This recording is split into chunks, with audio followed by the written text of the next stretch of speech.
నువ్వు సూరజ్ తో నీ ఇష్టాన్ని చెప్పావా? చెప్పాను. మరేమన్నాడు? వినలేదు. చెవులు మూసుకున్నాడా? ఫోన్ మాట్లాడుతున్నాడు. మళ్ళీ చెప్పొచ్చు కదా. ఒకసారి చెప్పడానికి ఎంత కష్టపడ్డానో మళ్ళీ ఎలా చెప్పాలి? ముందు ఎలా చెప్పావో మళ్ళీ అలాగే చెప్పాలి. వాడు నన్ను కేర్ చేయట్లేదు దీపా. నువ్వు సూరజ్ ని కేర్ చేయాలి. ఇవన్నీ నాకేం తెలుస్తాయి?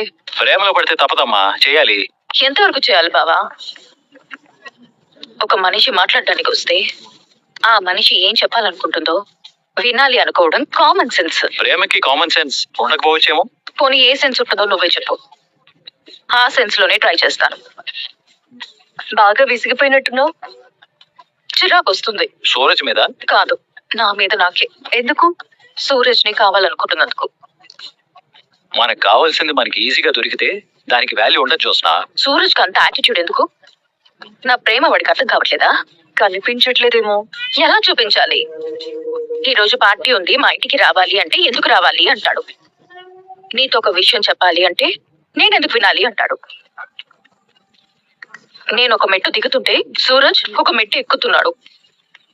నేను పంత వదిలేశాను అంటే వాడు పొగరుగా మాట్లాడుతున్నాడు. అదిగో చూడు, మళ్ళీ కోపం వస్తుంది. కోపం కాదు బావా, బాధ. నా మనసు మారాలి అన్నాడు, మారింది. నేనెంత మారానో నీకు అర్థమవుతుంది, కానీ సూరజ్ కి అర్థం కావట్లేదు. ఎలా చెప్పాలో నాకు తెలియట్లేదు. ఈరోజు సూరజ్ బర్త్డే. అక్కడ సూరజ్ ని విష్ చేద్దాం అనుకున్నాను. సర్ప్రైజ్ పోతుందని సైలెంట్ గా ఉండిపోయా. నా మనసులో మాట చెప్పాలి అనుకున్నా, కానీ ఛాన్స్ ఇవ్వలేదే. నువ్వే తెలుసుకోవాలి. సూరజ్ ఎవరికి ఛాన్స్ ఇవ్వడు బావా. మాటలతో మన మైండ్ ని డైవర్ట్ చేస్తాడు. మనం చెప్పాలనుకున్నది మర్చిపోతాం. ఒకవేళ గుర్తు పెట్టుకుని మరి చెప్పినా సూరజ్ వినడు. సూరజ్ వినాలనుకున్నప్పుడు మాత్రమే వింటాడు. కొద్దిగా అయినా వింటాడా? అసలు నన్ను చెప్పనిస్తేనే కదా. నేనేమో స్టార్ట్ చేశాను, సూరజ్ ఏదో విన్నాడు. స్ట్రైట్ గా చెప్పలేక అటు తిరిగి చెప్పాను. మళ్ళీ ఇటు తిరిగి చూస్తే ఫోన్ మాట్లాడుకుంటున్నాడు. నా మాటలు గోడలు తప్ప వినడానికి ఎవరికి ఇంట్రెస్ట్ లేనట్టుంది. నువ్వు చెప్పాలి అనుకుంటున్నావా, ఇక చెప్పినా అనవసరం అనుకుంటున్నావా? ఒంటరిగా ఉన్నప్పుడు చెప్తేనే వినలేదు, అందరిలో చెప్తే వింటాడా? ఒకవేళ వింటే ఎలా రియాక్ట్ అవుతాడో తెలీదు. అయితే ఒక మాట చెప్పు, నువ్వు లూజర్వా ఫైటర్వా? నేను ఫైటర్ని. అయితే ఫైట్ చేయి. ఏం చేయాలి? బర్త్డే సెలబ్రేషన్ ఉందని సూరజ్కి తెలియదు, కానీ సూరజ్ వస్తాడు. అందరి ముందు ధైర్యంగా నువ్వు నీ మనసులో మాట సూరజ్కి చెప్పు. మన మీద మనకున్న నమ్మకమే మన విజయానికి తొలిమెట్టు.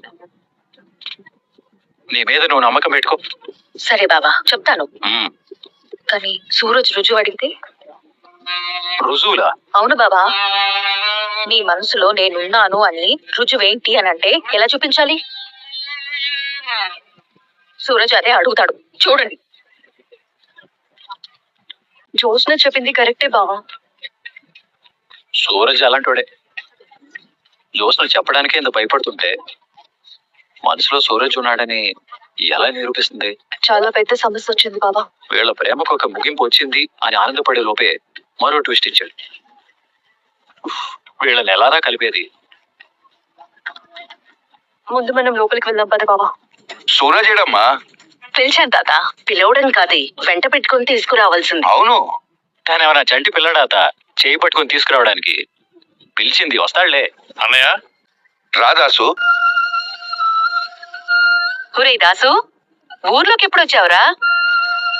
ఈ రోజు చెప్పారు. నేను రాలేదమ్మా, కార్తీక్ రప్పించాడు. కార్తీక్ రప్పించాడా? అవును పరు, నేనే రమ్మన్నాను.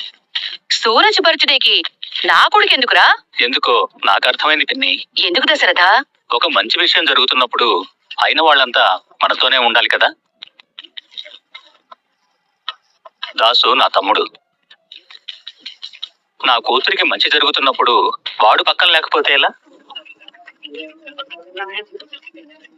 అందుకే కార్తీక్ పిలిపించాడు. అవునా కార్తీక్? అవును మోయ. ఇక్కడ మంచి జరగబోతోందని ఎవరు చెప్పారు దశరథ? జోస్న మనసు మారితే గాని నేను పెళ్లి చేసుకోను అని సూరజ్ అంటున్నాడు.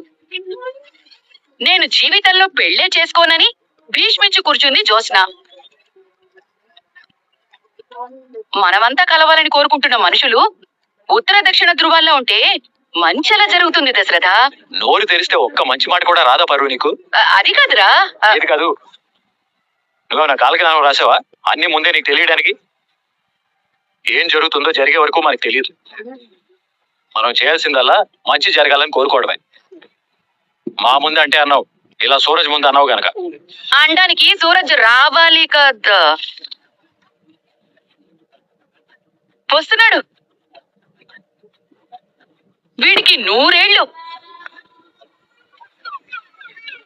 రా సూరజ్, నీకోసం అందరూ వెయిట్ చేస్తున్నాం. నా కోసం అందరూ వెయిట్ చేయాల్సిన... ఏంటి సూరజ్ ఆగిపోయావు?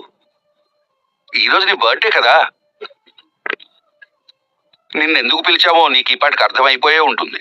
అర్థమైంది సార్, కానీ నా బర్త్డే అని నేనే చెప్పాను. చెప్పడం ఏంటి? ఈ ఏర్పాట్లన్నీ కూడా తనే చేసింది సూరజ్. నా బర్త్డే నీకెలా తెలుసు జోష్నా? తెలుసుకున్నాను. ఎలా? పెద్ద ఆయన చెప్పాడు. చూసినానా? అవునరా, ఆ పెళ్ళే వచ్చింది. నీ గురించి అడిగింది, అలవాట్లు పద్ధతులు లాంటి వివరాలు. నాకు ఇలాంటివన్నీ నచ్చవు జోష్నా. నేను ఏర్పాటు చేయడం నచ్చలేదా? మీకు సెలబ్రేట్ చేసుకోవడం నచ్చదా? 2. పెద్ద ఆయన దగ్గర ఉన్నప్పుడు ప్రతి సంవత్సరం సెలబ్రేట్ చేసుకునేవాడు వంట కదా. చాలా తెలుసుకున్నట్టున్నావు. నీ గురించి తెలుసుకుందంటే ఎందుకో నువ్వు అర్థం చేసుకోవాలి కదా సూరజ్. ఈరోజు కేవలం నీ బర్త్డే మాత్రమే స్పెషల్ కాదు, నీకు ఇచ్చే గిఫ్ట్ కూడా స్పెషలే. ఏంటి, గిఫ్ట్లు కూడా ఉన్నాయా? వారు అర్థమైంది. చెప్పు చూసినా, ఎందుకంటే మంచి టైం రాదు. మీరు నా కోసం ఏర్పాట్లు చేయడం... ఏంటి సూరజ్, ఇదేమైనా పెద్ద విషయమా? ఈ రోజు నీ బర్త్డే, అదే మా బర్త్డే అయితే నువ్వు సెలబ్రేట్ చేయవా? ఏదో సర్ప్రైజ్ ఇవ్వాలనుకోవా? అందరూ ఒక చోట ఉన్నప్పుడు మంచి విషయాలు ఎప్పుడూ సెలబ్రేట్ చేసుకుంటూనే ఉండాలి. వచ్చి కేక్ కట్ చేయి, మనం చాలా విషయాలు మాట్లాడుకోవాలి. తాత ఒక్క నిమిషం, కేక్ కట్ చేయడానికంటే ముందు ఇక్కడ మరొకటి జరగాల్సి ఉంది. ఏంటి బ్రదర్? అది చెప్పాల్సింది నేను కాదు. నువ్వు ఇలా రా. బ్రదర్, ఇలా నిలబడు.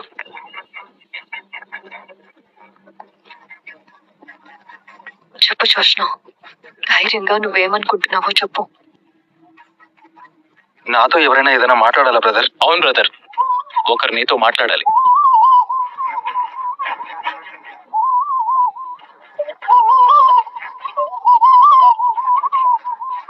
జ్యోత్స్నతో మీరు పెట్టిన పెళ్లి ప్రపోజల్ ని నేను రిజెక్ట్ చేస్తున్నాను. జ్యోత్స్నని పెళ్లి చేసుకోలేను. చెప్పు జోష్న.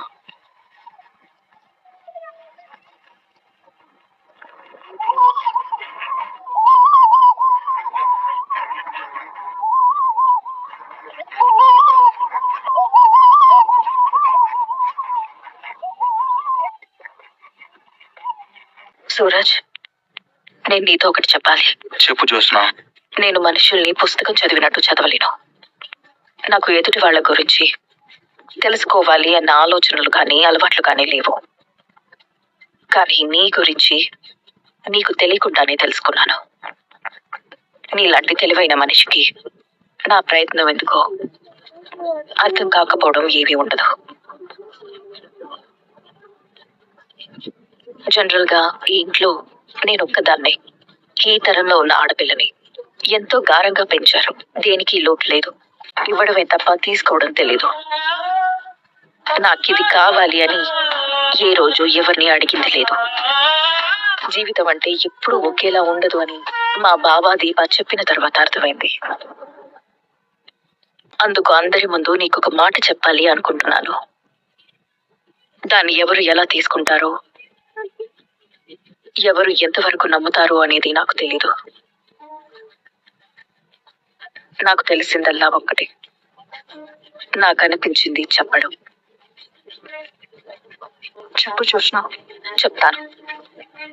నా చుట్టూ ఉన్న వాళ్ళంతా నా వాళ్ళు, నా మేలు కోరుకునే వాళ్ళు, నా శ్రేయోభిలాషులు, నా సొంత వాళ్ళు, నా కన్న వాళ్ళు, నా సంతోషం కోసం ఆలోచించేవాళ్ళు, నా కోసం ఏదైనా చేసేవాళ్ళు. నేను తప్పు చేస్తే సరిదిద్దేవాళ్ళు. నేను మంచి చేస్తే మెచ్చుకునేవాళ్ళు. నేను కష్టంలో ఉంటే సాయంగా నిలబడేవాళ్ళు. నేను భయంతో ఉంటే ధైర్యం చెప్పేవాళ్ళు. ఇలాంటి వాళ్ళ ముందు నేనేం చెప్పడానికైనా ఆలోచించాల్సిన అవసరం లేదు. నిర్భయంగా చెప్పొచ్చు, సూరజ్, నువ్వంటే నాకు ఇష్టం.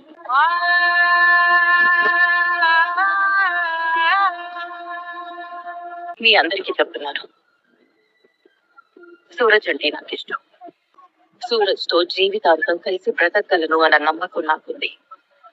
నా మనసు ఇది అని ఇంతకంటే నేను బాగా చెప్పలేను. అర్థమైందో లేదో నువ్వు చెప్పాలి. తాత, నేను చెప్పాల్సింది చెప్పాను. నేనంటే ఇష్టమా కాదా సూరజ్ చెప్పాలి. చెప్పు సూరజ్. నా మనవరాలు సిగ్గు విడిచి అందరి ముందు తన మనసులో మాట బయట పెట్టింది. పెళ్ళే చేసుకోను అన్న అమ్మాయి జీవితాంతం కలిసి ఒక మనిషితో కలిసి బతకగలని చెప్తోంది. ఎవరిని అడగడమే తెలియని మనిషి నీ ముందు నిలబడి అడుగుతుంది. నీ నిర్ణయం కోసమే ఎదురు చూస్తున్నాం. చెప్పు సూరజ్. మేమంతా నీ మంచి కోరుకునే మనుషులమే. అలా అని నిన్ను బలవంత పెట్టం. నువ్వు చెప్పింది నాకు ఇంకా గుర్తుంది. పెళ్ళనేది ఇద్దరి ఇష్టంతో జరగాలని నువ్వు అన్నావు కదా. ఇప్పుడు జోష్న తన ఇష్టం చెప్పింది. నీ ఇష్టం మీద ఒకరి జీవితం ఆధారపడింది. చెప్పు సూరజ్. చెప్పు బాబు, కానీ చెప్పే ముందు కాస్త ఆలోచించి చెప్పు. ఇది మా కుటుంబం కాదు, మన కుటుంబం. దీంట్లో నువ్వు ఉంటావు. నీ నిర్ణయం ఏదైనా సరే మేము దాన్ని అంగీకరిస్తాం. చెప్పే ముందు మాత్రం ఒక్కసారి ఆలోచించు. చెప్పు సూరజ్, జ్యోత్స్నని పెళ్లి చేసుకుంటావా లేదా? తనంటే నీకు ఇష్టం ఉందా లేదా? ఈ రోజుతో ఈ విషయం తేలిపోవాలి. ఈ రోజుతో ఈ విషయానికి ఒక ముగింపు ఇవ్వాలి. నీ నిర్ణయం ఏదైనా మేము వినటానికి సిద్ధంగా ఉన్నాం.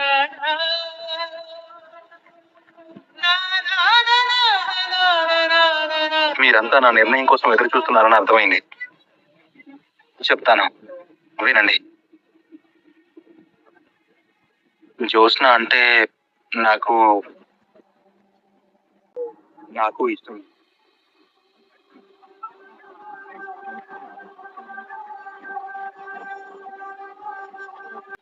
జ్యోత్స్న పెళ్లి చేసుకోవడానికి నాకేం అభ్యంతరం లేదు. తన మాటలు చూసి కాదు, తన కళ్ళని చూసి నేను నమ్ముతున్నాను. ఆ రోజు మీ అందరి ముందు చెప్పాను, జ్యోత్స్న మనసులో నేను లేనని. కానీ ఈ రోజు మీ అందరి ముందు చెప్తున్నాను, జ్యోత్స్న మనసులో నేనున్నాను. నేను మాత్రమే జ్యోత్స్న మనసులో ఉన్నానని కూడా నమ్ముతున్నాను. తన మాటల్లో, తన చేతల్లో, తన చూపుల్లో నా మీద ఉన్న ప్రేమ చాలా స్పష్టంగా తెలుస్తుంది. నేను కూడా జ్యోత్స్నని ఇష్టపడుతున్నాను. తనతో కలిసే బ్రతకాలని ఆశపడుతున్నాను. అది కూడా మీ అందరి ఆశీర్వాదంతోనే.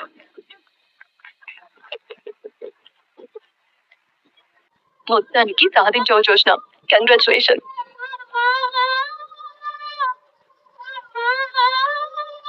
ఒరే రాజు, అలా చూస్తావేంట్రా? చప్పట్లు కొట్టు. నాకేదో కొత్త లోకంలోకి వచ్చినట్టుందమ్మా. అంతా కొత్తగానే కనపడుతుంది. సర్లే కానీ ఇవన్నీ తర్వాత చెప్తాను. కార్తీక్ చెప్పాడు కానీ ఇంత పెద్ద సర్ప్రైజ్ ఇస్తాడు అనుకోలేదు. ఇప్పుడు అసలైన బర్త్డే సెలబ్రేషన్ జరగబోతున్నాయి. ఇప్పుడు నువ్వు నిజంగానే నా మనవడైపోయావురా, చిన్న మనవడా. చిన్న మనవరాలా? రామ్మా. చిన్న మనవరాలా? అవును దాసు. పెద్ద మనవడు కార్తిక్, చిన్న మనవడు సూరజ్. పెద్ద మనవరాలు దీప, చిన్న మనవరాళ్ళు జ్యోత్స్న.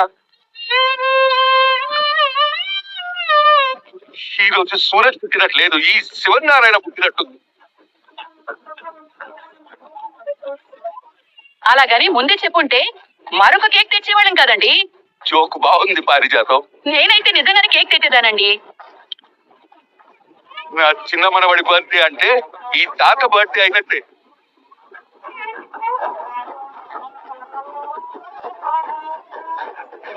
రా సూరజ్, కేక్ కట్ చేయి.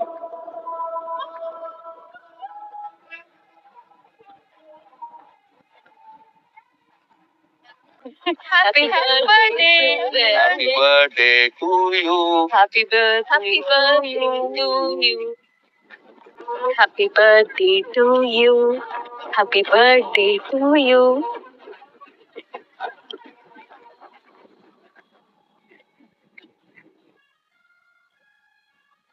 ఇక మొహమాటం ఏమీ లేదు సూరజ్.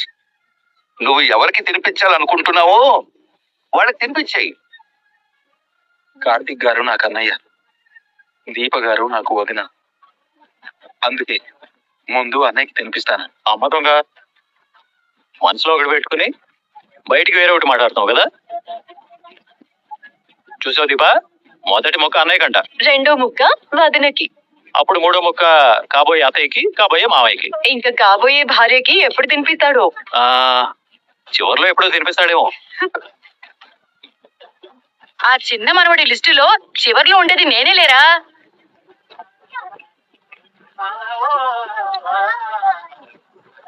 సూరజ్, నీ ప్రయారిటీ అంతా నీకు కాబోయే భార్యకి ఇవ్వాలి.